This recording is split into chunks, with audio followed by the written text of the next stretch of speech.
안녕하세요, 인삼투어입니다. 제가 지난주에 코론 여행기를 올렸잖아요. 그래서 오늘은 직접 비행기를 타고 이 코론을 한번 다시 여행을 해보려고 합니다. 오늘의 출발 공항은 코론의 부수항가 공항에서 팔라완의 엘리도까지 그 비행을 해보도록 하겠습니다. 30분 정도의 거리지만 저는 이렇게 가지 않겠죠?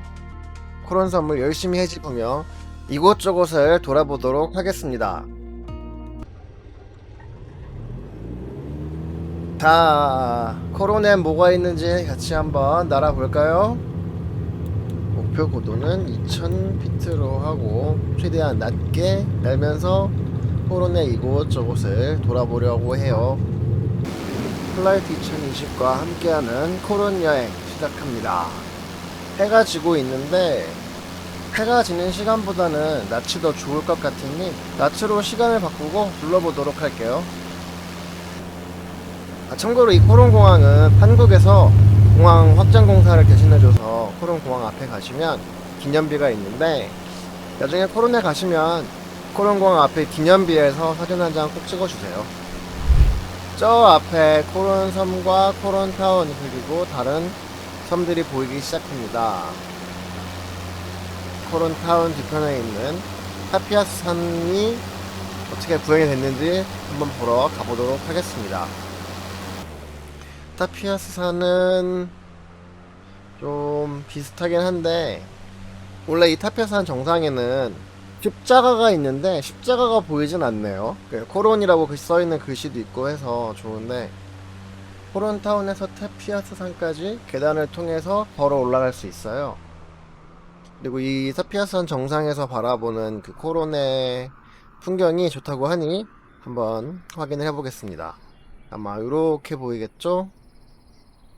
이렇게 코론타운이 한눈에 들어오고 저 앞에 코론 섬도 보이고 보시는 게 이제 코론타운 그리고 여기 선착장 그 호핑 투어나 스쿠버 다이빙을 할 때 타시는 배는 여기서 타시게 돼요.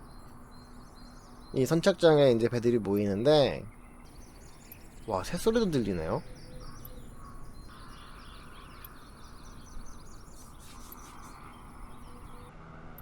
지금 보시는 이 길이 이제 코론의 메인 도로인데 대부분의 상점과 음식점, 숙소, 여행사들은 다 이 길을 따라 있어서 이 길만 따라다니시면 코론을 다 보실 수 있어요. 여기는 그 코론 타운의 운동장. 보통 여기 현지인들이 여기서 많은 시간을 보내고 이렇게 높은 건물은 코론에 없습니다. 보시면 정말 코론 분위기는 이렇게 보는 거랑 별반 차이는 없는 것 같아요. 높은 건물만 빼면 실제 코론의 모습과 상당히 비슷한 것 같습니다. 그리고 이제는 제가 코론에 제일 처음 왔을 때 갔었던 카보비치와 마퀴닛 해수온천이 있나 한번 확인을 해보도록 할게요. 이런 시골길을 따라서 쭉 가셔야 되는데 길도 되게 비포장도로에다가 안 좋고 해서 스쿠터로 가시기엔 조금 힘들긴 하지만 스쿠터를 잘 타시면 재미있는 길이에요. 그런데 트라이시클은 타고 가시면 매우 고생스럽다고 하니 스쿠터를 못 타신다면 차로 가시는 걸 추천합니다. 저 앞에 보이는 게 카보비치인 것 같은데 카보비치가 맞는 것 같습니다. 여기서 잠깐 한번 확인을 해볼까요? 아, 네, 맞네요. 요 카보비치의 요 원두막 같은 데서 그때 비를 피해서 햄버거를 먹었던 기억이 나네요. 여기서 이 카보비치만 보면 그렇게 멋있진 않은데 카보비치에서 바라보는 이 코론 섬의 모습이 정말 멋있어요. 이 플라이트 시뮬레이터에서는 그 웅장한 모습이 잘 구현이 안 되어 있는데 실제로 가서 보시면 저 바다 너머로 되게 멋있는 코론 섬이 한눈에 펼쳐집니다. 자, 이제 코론 섬으로 가고 있어요. 저 앞에 보이는 데가 시에테 페카도스라는 곳이네요. 여기가 제가 좋아했던 곳이었기 때문에 이 시에테 페카도스를 한번 쓱 보고 가보도록 하겠습니다. 여기가 총 7개의 섬, 그러니까 시에테가 스페인어로 7이라는 뜻이거든요. 그래서 총 섬이 7개가 있는데 이 시에테 페카도스 안쪽으로는 섬들이 바다를 둘러싸고 있어서 심리적 안정감도 받을 수 있거든요. 그래서 스노클링이랑 스쿠버 다이빙 하기 정말 좋아요. 그리고 여기에 이제 해수온천이 하나가 있어야 되는데 구현이 안 됐나? 여기 뭔가 있다. 여기 맞는 것 같아요. 실제로도 이렇게 생겼어. 동그랗게 생겨가지고. 오, 여기 맞네. 여기 해수온천도 구현이 되어 있습니다. 오, 신기해. 이 해수온천이 바닷물인데 되게 따뜻해요. 한 37도인가 8도인가 됐던 것 같은데 온천이다 보니까 피로 회복에도 좋고 저게 상당히 저는 좋았던 곳이었어요. 그런데 여기 해수온천 바닥이 날카로운 자갈 같은 게 많아서 들어갈 때 꼭 아쿠아 슈즈나 양말이나 아니면 아쿠아 삭스라도 신고 들어가셔야 합니다. 이거는 꼭 기억해 주세요. 자, 이제 코른 섬으로 한번 가보겠습니다. 여기 배들이 모여있는 걸 보니까 여기가 아마 카양한 호수의 시작점인 것 같고, 여기에 나있는 이 길을 따라 좀 올라가시다 보면 진짜 멋있는 뷰포인트가 있어요. 무조건 가서 사진을 찍어야 되는 이 뷰포인트인데 아마 요 각도에서 보시는 거랑 좀 비슷한 것 같아요. 여기에는 나무가 많은데 실제로는 여기에 절벽이 많아서 이 나무로 표현된 게 사실은 절벽이거든요. 그러다 보니까 게임으로 보는 것과 실제로 보는 건 정말 천지 차이입니다. 산을 살짝 넘어서 가면은 카양한 레이크 도착하게 되는데, 이 카양한 레이크는 스쿠버 다이빙을 할 수 없고 스노클링만 가능해요. 아마 산으로 올라가는 길이 가파라서 안전상 그런 것 같긴 한데 스노클링으로 충분히 이 아름다운 카양한 호수를 즐길 수 있어요. 특히 이 물속에 쭉쭉 뻗어 있는 이 바위들을 바라보고 있으면 정말 황홀합니다. 그럼 이제 바라쿠다 레이크로 가볼까요? 커다란 바라쿠다 한 마리가 살고 있다 그래서 이름이 붙게 된 바라쿠다 레이크에 도착한 것 같습니다. 여기도 렌더링 버그가 조금 있긴 하네요. 이 물이 산 위에까지 올라가 있는 건 아니고 살짝 안으로 쑥 깊이 들어가 있는 만인데, 요거는 산을 타고 올라가는 듯이 표현이 되어 있네요. 이 바라쿠다 레이크는 카양한 레이크와 다르게 바다에서 호수로 넘어가는 길이 되게 짧고 높지도 않아서 계단 한 30개 정도만 걸으시면 도착할 수가 있는데, 카양한 레이크랑 바로 붙어 있었군요. 여기가 좀 떨어져 있는 줄 알았는데 이렇게 보니까 바로 옆이네요. 그냥 바로 옆에. 제가 바라쿠다 레이크를 좋아하는 이유는 저번 영상에서 얘기를 해드렸듯이 다이빙하고 놀기가 좋고 역수온 약층이 존재하기 때문에 시원한 민물에서 따뜻한 다이빙을 할 수 있어서 좋아요.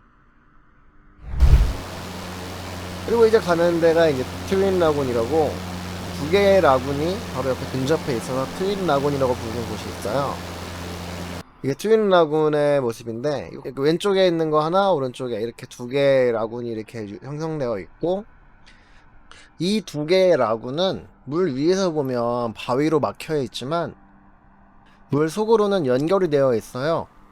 그래서 잠수해서 이 두 개의 라군을 왔다 갔다 할 수 있는 재미있는 곳이죠.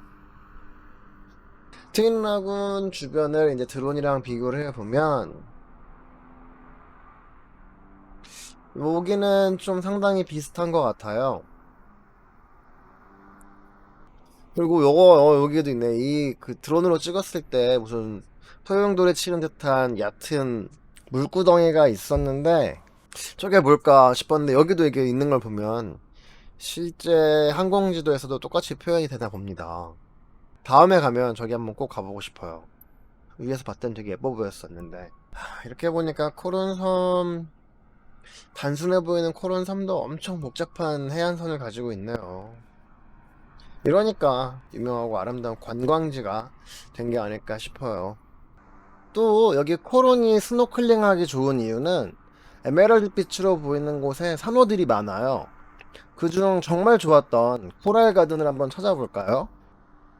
아마 코랄 가든인 위치가 이쯤인 것 같은데 물이 절벽을 감싸고 있는 모습인데 볼까요? 저 렌더링은 처음 보는 렌더링입니다. 확인을 한번 해보도록 할게요. 뭔데 저게 저렇게 표현이 됐지? 저게 특별한 건 없었는데. 실제로 보시면 절대 이런 모습은 아니고 와, 이렇게 보니까 되게 멋있네. 실제로 물이 이렇게 막 솟구쳐 올라와서 바위를 휘감는 그런 곳이 있다면 여기는 전 세계 무조건 가야 할 곳 1위로 뽑힐 텐데 그 정도는 그런 건 없었습니다. 지금 이 렌더링이 좀 이상한 거고. 하여튼 여기 이 코럴 가든이 수심이 상당히 얕은 곳인데도 수많은 산호들이 오리발에 닿을 것 같을 정도의 그런 수심에 있어서 스노클링으로도 산호들을 정말 가까이서 즐길 수 있는 좀처럼 보기 힘든 스노클링 포인트였습니다. 스노클링으로도 이렇게 산호들을 가까이 볼 수 있다는 건 정말 좋았어요. 자, 이제 해변 구경을 끝냈으니 난파선을 찾아보러 가시죠.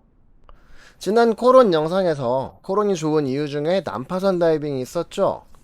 2차 세계대전 중 미군의 폭격기에 침몰된 많은 일본 전함이 이 코론 베이에 있는데 수심이 깊은 곳에 있는 건 하늘에서 보이지가 않으니까 얕은 곳에 있던 난파선을 한번 찾아보러 가보겠습니다. 제가 드론을 띄워서 그 삼각 건포트라는 게 물 위에서도 보인다는 걸 확인을 했기 때문에 그거를 한번 찾아보러 상가섬으로 가보도록 하겠습니다. 또 저 앞에 CYC 비치가 보이네요. 이 CYC 비치는 대부분의 스노클링에서 마지막으로 들리는 곳인데 한번 드론 사진과 얼마나 다를지 아니면 얼마나 같을지 비교를 한번 해보려고 왔는데 오, 이거 비슷해요. 정말 비슷해요. 모양 똑같아. 지금 여기가 되게 얕아서 배가 그 섬까지 들어가지 못하고 중간에 내려줘야 될 정도로 얕은 곳이거든요. 이 CYC 섬 자체는 제가 실제로 봤던 것과 상당히 흡사합니다. CYC 비치는 똑같네요. 저 앞에 보이는 섬이 이제 상갓섬이고 이제 여기 상갓 건보트라고 수심한 10몇 미터의 위치에 있는 작은 난파선이 하나 있는데 하늘에서 보이는지 한번 확인을 해보도록 하겠습니다. 아, 네, 맞네요. 여기가 그 상갓 건보트가 있는 곳이고 스쿠버 다이빙 포인트이기 때문에 항상 이렇게 방카가 떠 있어요. 딱 이 위치입니다. 이 위치. 지금 여기서 보기에는 방카가 2대가 떠 있는 것 같고 바다 쪽에 있는 방카 바로 왼쪽 여기에 이제 그 삼각 건보트가 있어야 되는데 이게 여기서 보이지는 않네요. 네, 실제로 들어놓은 영상으로 보시면 배의 형체가 하늘에서 보입니다. 지금 이 위치에 삼각 건보트가 있어야 하는데 보이진 않네요. 그래도 지금 이 영상과 제가 찍었던 드론의 영상 비교를 해보면 여기는 상당히 흡사한 것 같습니다. 특히 요 해안선이 진짜 드론으로 찍은 것과 정말 비슷한 것 같아요. 일단 여기 이 바다 밑에 큰 난파선들이 많은데 그 난파선이 플라이트 시뮬레이터로 볼 수 없는 게 조금 아쉽긴 하지만 잠수함 게임이 나왔으면 좋겠네요. 나온다면 그때 한번 난파선 탐험을 다시 해보도록 하고 일단 코론 섬에서 제가 갔던 포인트 중에서 좋았던 포인트들은 다 둘러본 것 같아요. 코론은 이렇게 다 둘러봤으니 저는 이 게임의 마무리를 하러 엘리도까지 가보도록 하겠습니다. AI 컨트롤을 켜고 엘리도까지 좀 편하게 한번 가보려고요. 왜 이래? 앞으로 가야지. 떨어지면 안 돼. 안 돼! AI 운전 더럽게 못해. 엘리도는 다음에 가는 거로 하겠습니다. 시청해주셔서 감사합니다.